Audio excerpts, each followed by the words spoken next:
Oke, ini kita mau test ride Vario Street. Oke, iya. Diam dulu. Nah, ini baru pertama nih lihat speedonya nih. Warnanya baru ya? Kok jadi kayak VIP? Hehe, diam. Wah. Wah, bensin habis. No, ente. Isi di mana ini? Ini masih bisa ke Senayan. Oke, siap. OTW Senayan dulu ya. Wih, mantap ini tarikannya. Oke, ini Vario Street 125. Secara tarikan enak, enteng, cukup untuk 125 cc ya. Terus kita coba nanti ada tanjakan. Nah, secara tenaga terasa lebih agresif sedikit dibanding 125 cc yang lain. Nah, ini jalanan konblok. Untuk shock breaker bantingannya nggak terlalu empuk, tapi nggak keras juga. Untuk yang bobotnya di atas 100 sih lumayan ya, ini nggak bikin pantat sakit dan pegel. Secara riding position ini cukup santai karena model stangnya baplang. Cuman kayak kalau dibikin lebih baplang lebih seru nih. Tapi bawaannya sih udah oke nih.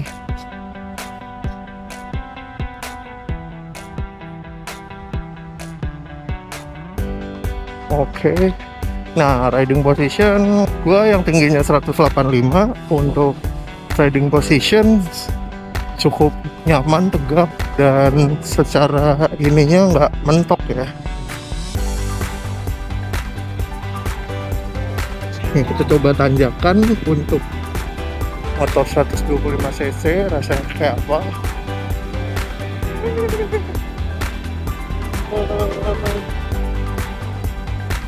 Maaf. Oke.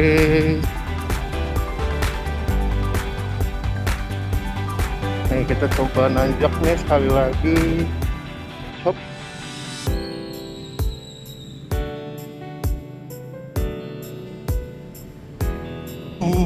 Tenaganya sih mantep ini.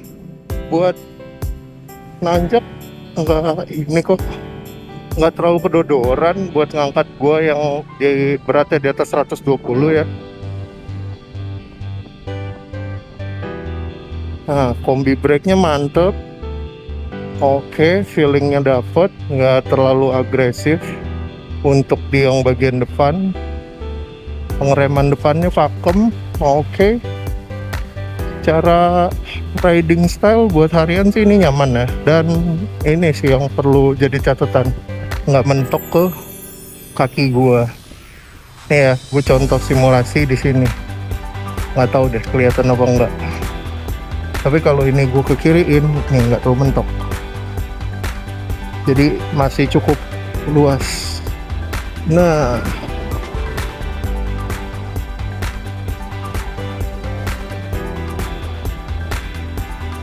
oke ini.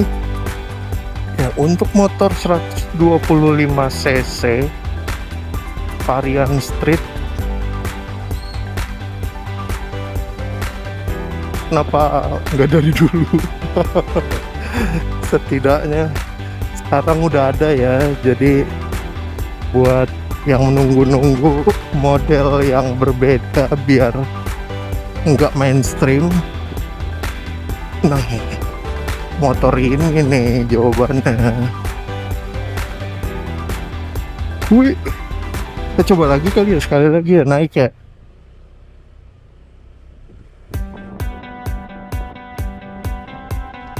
Kita coba lagi sekali lagi nanjak nih ya. Nanjak terus nanti kita berhenti di tengah-tengah tanjakan. Oke, gak. Nih, tengah-tengah tanjakan kita berhenti. Ini emang nggak terlalu curam sih. Tapi coba kita langsung gas lagi. Wah, lumayan narik gasnya dalam sih. Lumayan dalam ini narik gasnya.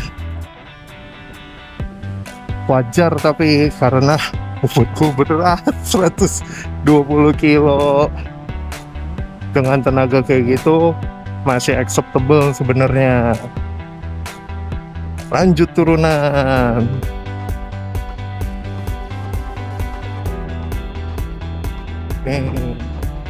Aduh mbakku, kenapa nggak pakai helm mbakku? Pakai helm mbak. Untuk duluan ya, kita kasih klakson. Klaksonnya cukup nyaring tapi kurang ngebas.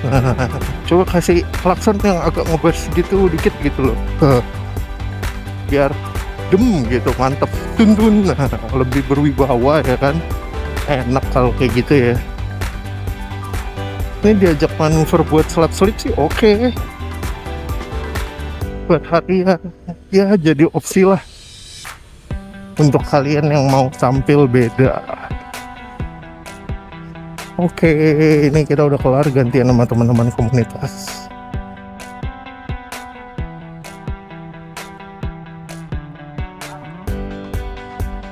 Ini sih, sorry. Iya, belum kan? Nempel doang. Nah, set stand switch aman. Terus kalau dari speedo ya standar sih. Ininya cukup informatif dan jelas. Oke, udah keyless ya.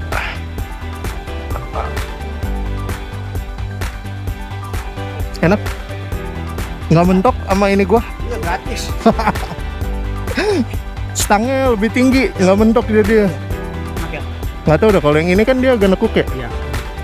Lebih responsif. Iya, lebih responsif, lebih agresif tarikannya dikit. Oke, lanjut. Kita mau ngetes untuk Honda Vario 125. Nah, ini modelnya yang CBS, bukan yang keyless. Nah, sebenarnya secara speedo isi informasinya dia sama, tapi modelnya dia nggak terlalu ngotak kayak yang di Vario Street.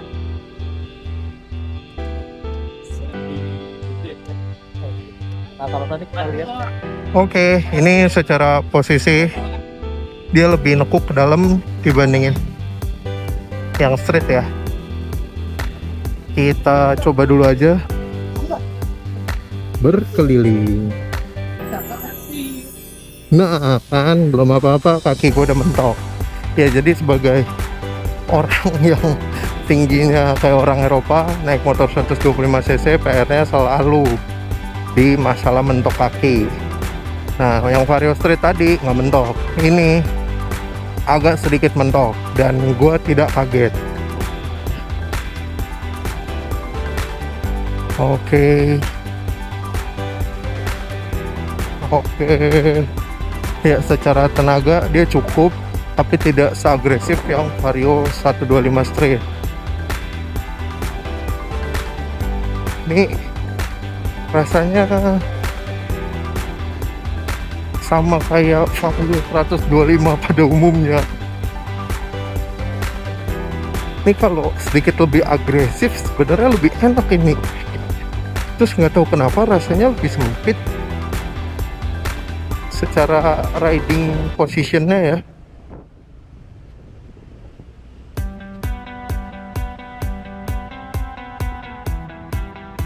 Nah buat orang tinggi yang di atas 175, gue lebih suka yang Vario Street karena secara posisi rasanya lebih luas. Ini terasa lebih sempit, kayak wah agak ngepit gitu loh. Jangan di tengah jalan deh. Nih.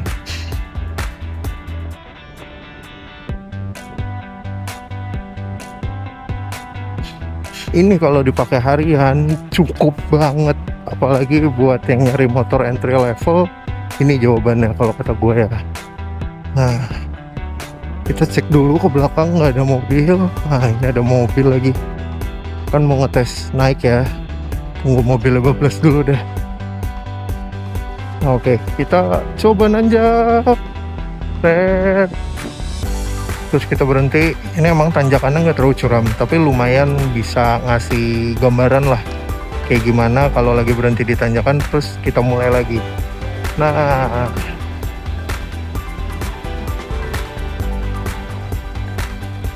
Oke, secara delay atau agresif lebih spontan yang Vario 125 Street.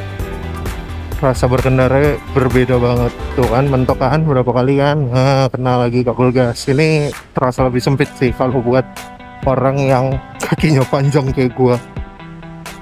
Ya gimana ya, tinggi badan orang Eropa. Gitu. Ini coba kita turun.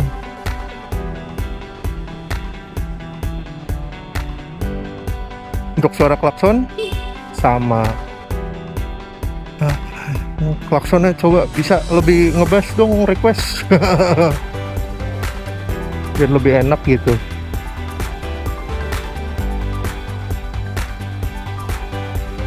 Oke. Nah, ini kalau gue simulasiin berbelok, tuh langsung kena. Sedangkan kalau yang street nggak langsung kena, karena memang posisi stangnya agak lebih nekuk ke dalam.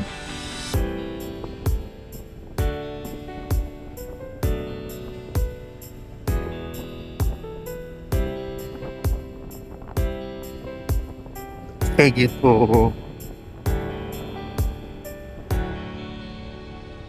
Nah, kalau nikungnya lebar-lebar, luas-luas sih aman. Tapi kalau nikungnya sempit, gue pasti turun kaki sih.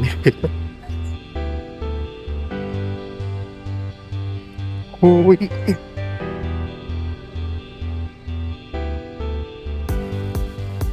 Oke, selesai. Kita parkir dulu.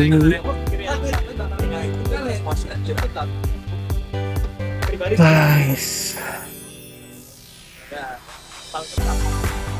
Kan biasanya kalau tanjakan kayak gini kan kalau untuk macet, nah itu ya. Oke, itu aja buat impresi gua dan test ride Vario 125. Diuntungkanlah temen gue ya. Makasih yang udah nonton. Bye bye. Kemarin mana main bagus kita. Halo, gue Irsan 56. Hari ini gue nyobain Vario 125 Street sama Vario 125 yang biasa. Nah, yang paling gue suka sebenarnya dari varian Street karena ini beda banget. Secara desain dia lebih dinamis dan lebih fresh. Terus secara kenyamanan, untuk tinggi gue yang 185 cm, ini yang paling cocok. Soalnya stangnya itu lebih tinggi, kayak gitu. Nah, secara tarikan juga dia lebih agresif, enak buat diajakin slap-slip di jalanan perkotaan. Oke, itu aja dari gua. Makasih. Sampai ketemu lagi.